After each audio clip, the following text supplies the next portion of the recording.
Se prepara aí na cadeira que esse vídeo de hoje está imperdível. A gente já começa com o Bolsonaro dando uma entrevista da própria UTI, pessoal do hospital, e diz que denúncia da PGR é política. Exatamente isso, pessoal. Falando que a denúncia realizada pela Procuradoria-Geral da República é meramente política. Além disso, um dia após Barroso defender a atuação do Moraes, do STF, o próprio Moraes, pessoal, ameaça de prisão Felipe Martins caso alguém ouse filmá-lo, ou seja, totalmente surreal e fora do controle do Felipe Martins. Imagina se uma mídia, um blogueiro, uma empresa de televisão filma o Felipe Martins, ele já pode ser preso por causa disso, sendo que ele não tem nenhuma relação com isso. Além disso, muito desespero e gritaria, pessoal,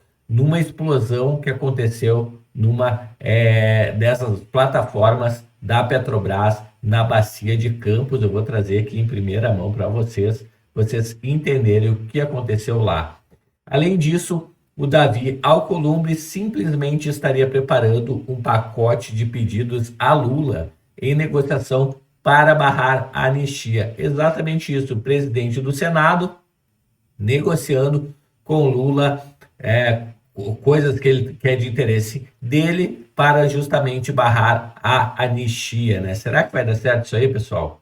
A gente vai trazer tudo e muito mais nesse vídeo. Além disso, caduca o prazo dado por Hugo Mota, presidente da Câmara, para acordo que envolve o STF sobre anistia. Você vai entender como é que vai ficar a partir de agora com esse prazo dado por Mota tendo encerrado. Além disso, o senador Cleitinho detonando a Globo, pessoal, e a esquerda, que já, acredite ou não, estão usando a morte do Papa para fazer política ideológica e criticando bolsonaristas.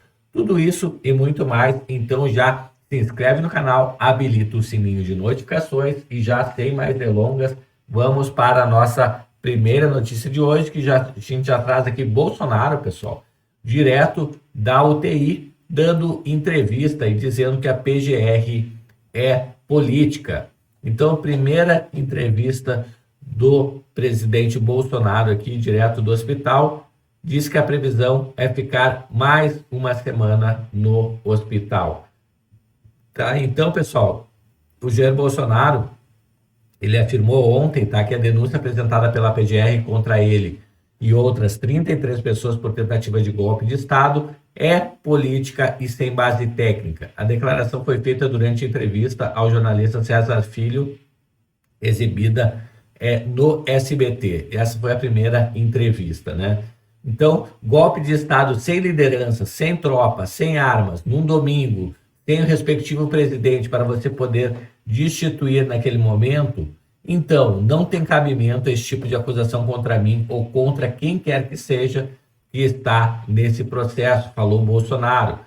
Além da crítica, pessoal, a denúncia, o Bolsonaro também respondeu outras questões relacionadas ao processo que julgará se ele é culpado pela tentativa de golpe. Ele também falou sobre a justiça eleitoral e sobre a morte do Papa, né? Então, Bolsonaro negou temer uma possível prisão, tá, pessoal? Ele diz que a minuta de golpe, segundo ele, está em cima de um dispositivo funcional, estado de defesa, tá? Então não seria uma minuta de golpe. Quanto à justiça eleitoral, ele falou, a justiça eleitoral muda rapidamente o seu perfil, lá são mandatos passageiros, né? Muda muito rapidamente. E sobre o Papa Francisco, ele falou que lamenta a morte, como lamenta a morte de qualquer pessoa pelo Brasil. Qualquer pessoa. Grande parte das pessoas pelo Brasil afora, mas é um momento lamentável e eu quero, obviamente, que a fumaça branca apareça novamente o mais rápido possível no Vaticano. Pessoal, fumaça branca é quando se elege um novo Papa, tá? Então, quando na votação aparece o nome de um novo Papa, tá? Então, aparece a fumaça branca lá no Vaticano, tá? Então, é escolhido um novo Papa. Pessoal, próxima notícia aqui, um vídeo do Carlos Jordi, né? Então, o que ele fala aqui? Um dia após Barroso defender a atuação de Moraes, Moraes ameaça de prisão Felipe Martins caso alguém ouse filmá-los. Vamos ouvir aqui. Ministro Alexandre de Moraes determinou que Felipe Martins pode ser preso caso apareça em vídeos de terceiros durante o seu julgamento no STF. É isso mesmo que você ouviu.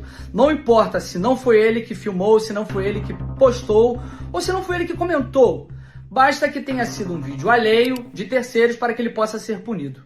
A decisão sai um dia depois do chilique que Barroso deu contra a matéria da Economist, e que inclusive ele saiu em defesa de Alexandre de Moraes, dizendo que o ministro cumpre com empenho e coragem o seu papel com apoio de todo o tribunal e não individualmente. Ou seja, Barroso assume que todas as decisões que são tomadas por Alexandre de Moraes, elas não são feitas de forma isolada. Todos os abusos de autoridade e demais crimes têm um apoio, têm o aval de todo o tribunal. O bom disso tudo é que a nossa Suprema Corte é extremamente arrogante e não faz uma autocrítica.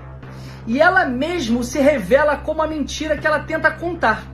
O rei está nu e todos estão enxergando a ditadura que antes poucos tinham coragem de denunciar.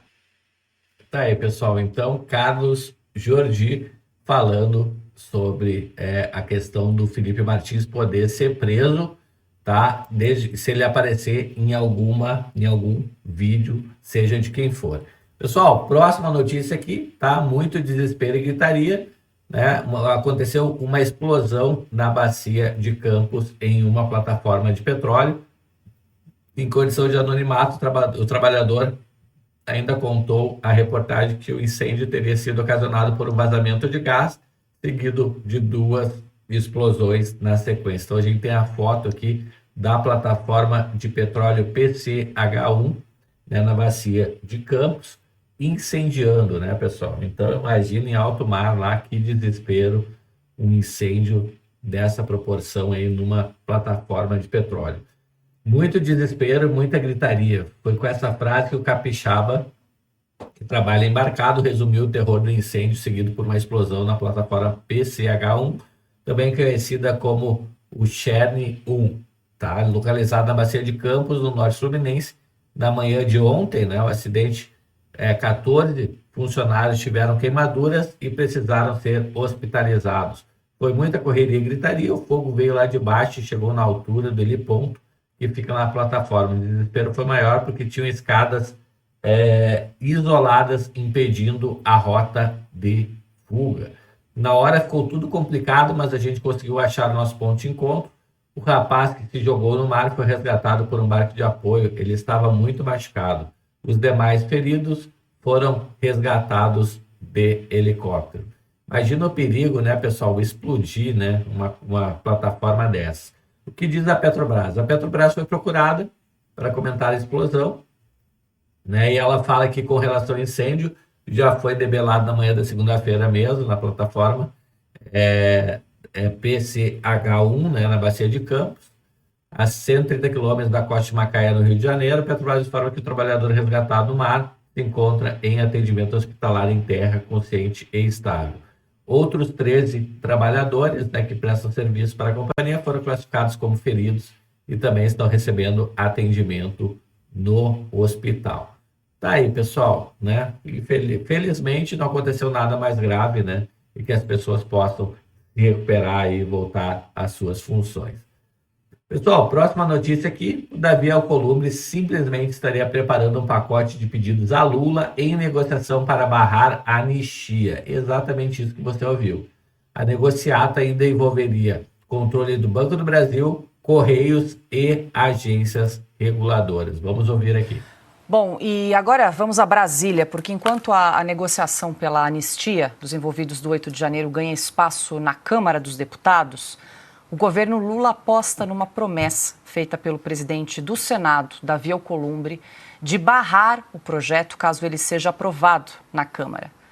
Segundo informações do Estadão, Alcolumbre vem fazendo algumas exigências ao presidente Lula para cumprir a promessa, como o comando do Banco do Brasil, dos Correios e de agências reguladoras. O presidente do Senado também fez indicações na Enel, Agência Nacional de Energia Elétrica, a ANP, Agência Nacional do Petróleo, Gás Natural e Biocombustíveis, e na ANM, Agência Nacional de Mineração.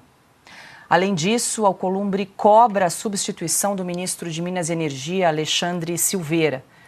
O Palácio do Planalto também aposta no encontro que Lula e Gleisi Hoffmann terão com o presidente da Câmara, Hugo Motta, e também com líderes partidários para barrar o avanço do projeto da anistia.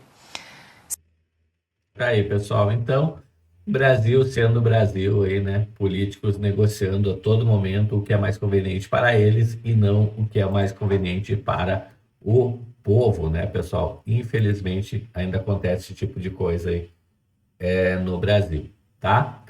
Vamos aqui para a próxima notícia, enquanto carrega aqui, pessoal, tá? Anistia, caduca o prazo dado aí por Hugo Motta, né?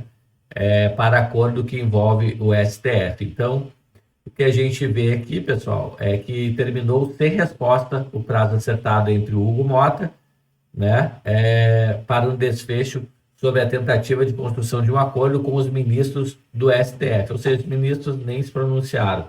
A expectativa era que Motta se mantivesse até se manifestasse, né, até a última terça-feira. Indagado pela revista Oeste, o Sóstenes disse que Motta ainda não lhe deu retorno sobre o acordo cogitado para absolver os envolvidos. Na conversa com o presidente da Câmara, o líder do PL adiantou que não via o acordo como um caminho viável, diante da defesa de Motta pelas tentativas com o magistrado. O silêncio é a resposta. Então, pessoal, o Hugo Motta tentou negociar ainda uma forma de alívio aí, de penas, tudo com o STF, mas o STF ficou em silêncio, ou seja, não querem nem saber, né, de algum tipo de acordo. Próxima notícia aqui, a gente vê o senador Cleitinho detonando a Globo, pessoal, e a esquerda, e diz que já estão usando o Papa para fazer política ideológica. Essa turma da esquerda, eles são canalhas. Eles já estão usando a morte do Papa para poder fazer política ideológica. Olha isso aqui, presta atenção nisso aqui. E o Papa temeu pela influência que Trump poderia exercer ou poderá exercer no próximo conclave. Trump chegou até a falar que o próximo Papa não deveria causar divisões, referindo-se a Francisco. Certamente o Papa Francisco se preocupava com seu sucessor, ele não queria que fosse alguém que levasse a igreja para trás, que cancelasse as suas reformas, feitas com tanto sacrifício, sob tanta pressão, até sob acusações de heresia. Então, olhando desse ponto de vista, eu acho que um bom candidato para continuar o governo de Francisco, um cardeal diplomata também, que é uma qualidade importante em tempos de guerra, seria o arcebispo de Bolonha e presidente da Conferência Episcopal Italiana, Matteo Zuppi. Ele poderia se tornar um Francisco II, e é também um prelado jovem, 69 anos, fato que pode pesar no conclave. E o Papa só para vocês entenderem aqui, deixar bem claro para vocês que eu sou católico. Já na minha existência, que eu vi, o Papa Francisco foi o melhor Papa que eu vi.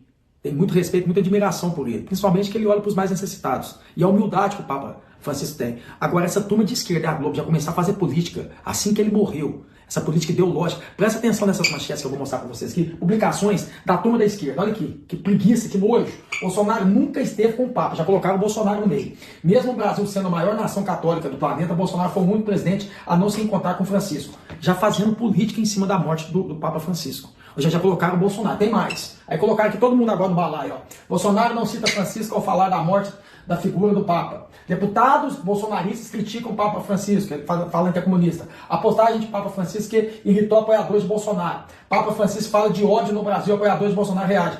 Ataques covardes. Isso aqui, gente, é postagem de política de esquerda. Assim que ele morreu. Já usando política em cima da morte do Papa Francisco. Eles não respeitam nada. São um bando de hipócrita, um bando de demagogo, um bando de canalhas. Vindo dessa turma de esquerda e também da Globo. Agora eu queria mostrar pra vocês que são assim, ó. Ó, deixa eu mostrar esse agora aqui.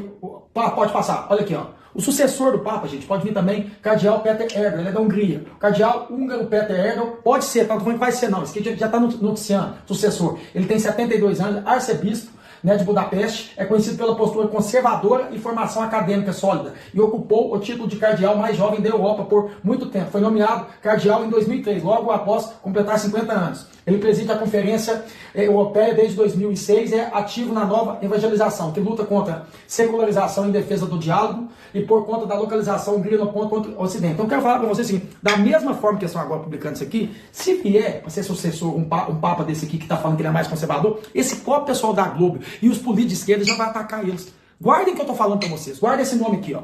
Já está falando aqui na mídia que pode ser ele. Se vier ser ele, escreve o que eu estou falando para vocês aqui. A partir de amanhã, se noticiar que é ele, o pessoal da esquerda, os políticos de esquerda e a Globo já está atacando ele. Já está atacando ele. Eles fazem assim. É um bando de hipócrita, um bando de demagogo. Você vê, o Papa morreu. Tá aí, pessoal. Então, o Cleitinho falando aí, né, sobre a exploração da morte do Papa pela esquerda já no primeiro dia que isso aconteceu. Chegou até aqui no vídeo? Se inscreve no canal, habilita o sininho de notificações, me conta aí nos comentários o que você acha da esquerda já estar utilizando a morte do Papa para fins políticos. Eu vou ficando por aqui, um grande abraço e a gente se vê no próximo vídeo. Até mais, tchau, tchau!